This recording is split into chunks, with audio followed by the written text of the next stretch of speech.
To wait for the rest of the vote to be counted, one thing that does seem clear is that if Joe Biden becomes president, Black voters played a big part in making that happen. Here to talk about that is Howard University professor Niambi Carter. Professor Carter, we know Black voters helped Joe Biden win the Democratic nomination.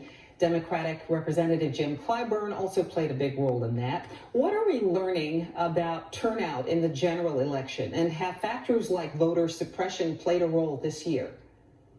Well, thank you for having me. Absolutely, we learned that Black voters, particularly Black women, have been an extraordinarily loyal part of the Democratic base for some time. We knew this in 2016, 2008, and also 2012. But I think what we've seen, particularly after this summer of unrest, is that Black efforts have been redoubled, because we know in many of the places we're talking about, whether we're talking about Detroit or Philadelphia or Atlanta, there have been tremendous amounts of efforts expended to keep Black people away from the polls. Of course, Black voters, like many other voting blocs, are not monolithic. In fact, it appears the president did better with Black men than he did in 2016, but not with Black women. Why do you think that is? Well, Black women have largely been unshakable in terms of their loyalty to the Democratic Party, whereas I think Black men has always been a little bit more flexible in their preferences. And part of that, I think, may just be a disillusionment with the Democratic Party, that some have critiqued the party for not moving the needle enough for Black Americans, particularly in economic arenas.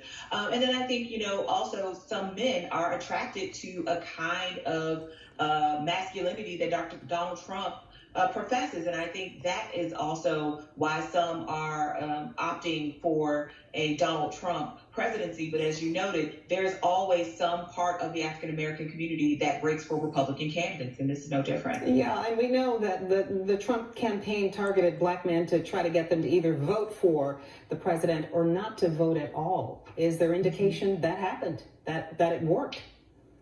I'm sure there will be, or we'll have a clearer picture in the days to come. But certainly, I think the eye should be on the fact that most Black men, a majority of Black men, voted for Joe Biden, even though Donald Trump was able to eat into that lead a little bit.